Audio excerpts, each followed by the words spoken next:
¿Por qué no ha investigado usted a Zapatero ese incremento patrimonial injustificado desde su salida del Gobierno? ¿O es que todo esto tiene algo que ver con Plus Ultra y Venezuela? Ábalos, su tronco, señora Montero, a estas corrupciones las llamaba el chocolate del loro. Y Koldo decía, estos se van a forrar.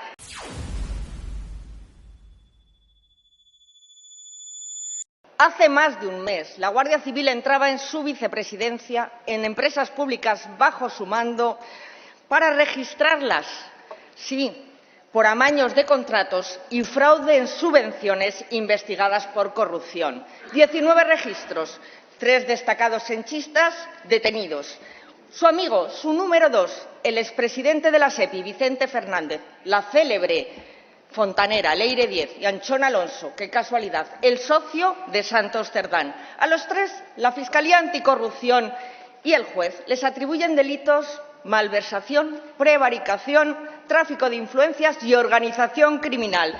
3 cabecillas de otra trama, otro triángulo socialista de corrupción. Y ante este caso, en cualquier democracia normal, sucede una de las dos cosas. El ministro pide perdón, da explicaciones y dimite, y el presidente del Gobierno le cesa. Pero no han pasado ni una ni la otra cosa, porque hablamos de usted y hablamos de Pedro Sánchez. Y aquí está el origen del problema. Pedro Sánchez no se rodeó de gestores. Pedro Sánchez se rodeó de personas útiles para delinquir, colocadas en el partido y en el Gobierno para saquear a todos los españoles. Un Gobierno preparado para robar. Pero por eso usted es la pieza clave del sanchismo, señora Montero. Había que exportar el modelo del fraude de los ERE a toda España, convertir la excepción en sistema. Y así pasó usted de ser la consejera de los ERE a la vicepresidenta de las mordidas, la jefa política de Ábalos y Cerdán, la amiga y compañera de Paco Salazar, la responsable política del agujero negro de la SEPI y la ministra que dinamitó la igualdad y la solidaridad entre españoles. Esa es usted. Por eso está hoy aquí, señora Montero. Comparece por responsabilidades políticas, comparece a rastras, porque lleva más de un mes desde que la UCO registró su ministerio y empresas bajo su mando sin dar la cara. La SEPI, el mayor holding empresarial del Estado, que depende jerárquicamente de usted. Todo bajo su mando, señora Montero. Y solo 62 días después de la moción de censura, usted nombró a 8 presidentes de empresas estratégicas, todos afines al Partido Socialista. En una sesión, 8 presidentes, 8 de golpe. Y no es casualidad, de esos 8, más de la mitad están metidos en distintos líos de corrupción y de investigación y de fraude. Y así estamos, señora Montero, porque en la cúspide de todo esto está su SEPI. Usted fichó y nombró como presidente de la SEPI a su hombre de confianza, a Vicente Fernández. Este señor dimitió de la SEPI porque estaba imputado en el caso Andarcollar, está absuelto, y acabó en Servinavar, qué casualidad, trabajando con Santos Cerdán y Anchón Alonso. Entonces usted dijo que era una persona honesta. Hoy, tras los registros, se siente dolida, se siente sorprendida, dice que no sabe nada de él desde el año 2019. Hoy habla de él como ese hombre del que usted me habla. De verdad, señora Montero, sin contacto desde el 2019. Y vamos al periodo de cuando él sí ya no era presidente. Tras esa dimisión, la SEPI estuvo 514 días sin presidente. Y cuando no hay presidente, alguien manda, señora Montero. ¿Quién decidía? ¿Quién desbloqueaba los rescates millonarios? Si todo ocurría bajo su responsabilidad política directa, si todo dependía de su ministerio, si todo estaba bajo su control, bajo su mando, ¿de qué se considera usted responsable? ¿De algo? Porque es imposible creer que usted estaba al mando de todo y no se enteraba de nada. Durante esos 514 días, ¿quién hacía de enlace real entre Hacienda y la SEPI? ¿Es cierto que usted colocó a su jefe de gabinete, Carlos Moreno, el de la mano abrasada, como nexo político directo con la SEPI? ¿Es cierto que Vicente Fernández actuó como presidente en la sombra? ¿O la presidenta era usted, señora Montero? ¿Por qué tanto tiempo? ¿Por qué 514 días sin presidente? Se lo voy a decir yo. En ese periodo de tiempo se producen los rescates millonarios más escandalosos de la pandemia.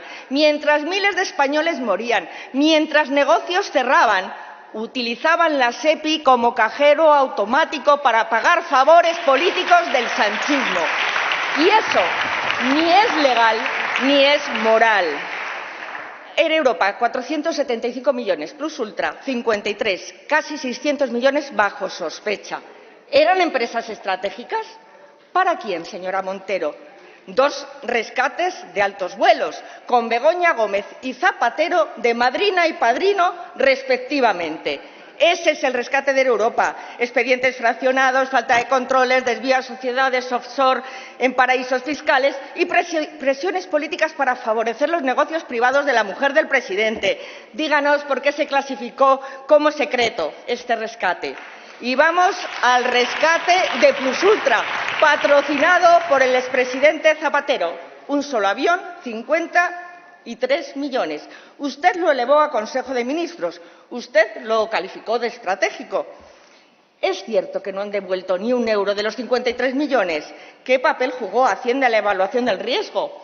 ¿Es cierto que recibió advertencias internas sobre la baja probabilidad de recuperar este dinero? Atentos, señorías. El juzgado, a instancias de la Fiscalía Anticorrupción, investiga si estos 53 millones se usaron para alimentar una red de blanqueo de capitales en Francia, en Suiza, en España y también con la Venezuela de Maduro.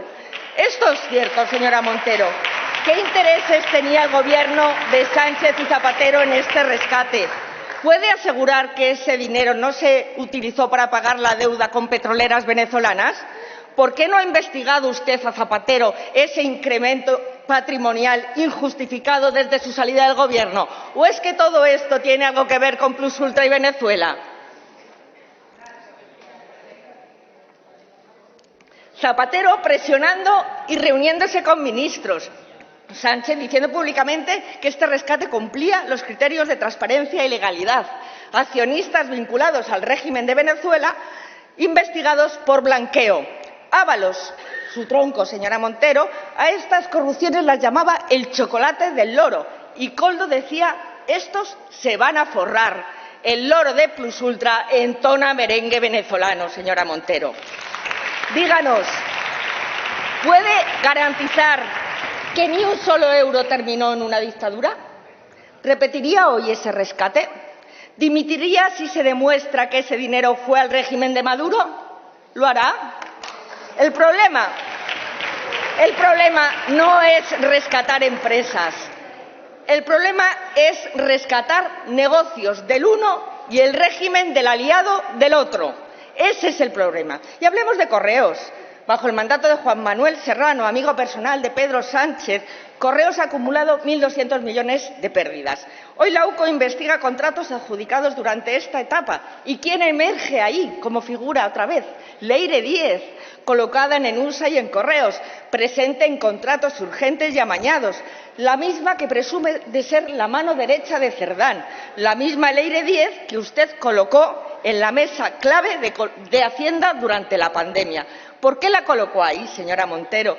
¿Qué experiencia y mérito tenía? ¿Fue decisión suya o alguien la ordenó?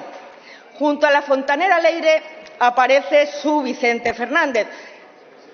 Junto a Vicente Fernández aparece Anchón Alonso. Junto a Anchón Alonso aparece Santos Cerdán. Y junto a Santos Cerdán aparece Koldo. Y junto a Koldo, Ábalos.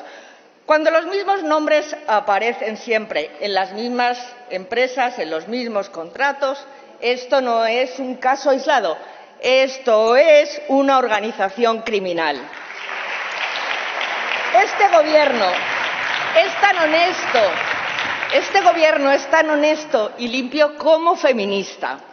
Mientras protege a acosadores y guarros como Salazar, mientras pagaba prostitución con dinero público, mientras utilizaba a Traxa como refugio de mujeres elegidas por catálogo que no iban a trabajar, pagadas sin acudir y sin control, el propio presidente de Traxa reconoció aquí en el Senado que fallaron los controles.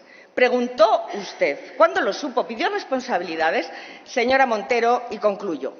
Usted es responsable de la SEPI, usted los nombró, Usted permitió un vacío de poder durante 514 días, usted diseñó la estructura, usted controló desde su gabinete y ahora quiere presentarse aquí como mera espectadora. España no puede permitirse un Estado capturado por su corrupción y usted, políticamente, o es partícipe, o es cómplice, o es negligente, o las tres cosas. Con una de ellas ya no debería de estar ahí sentada. Muchas gracias por ver el vídeo. No te olvides de suscribirte, darle me gusta y activar la campanita. Nos vemos en el siguiente.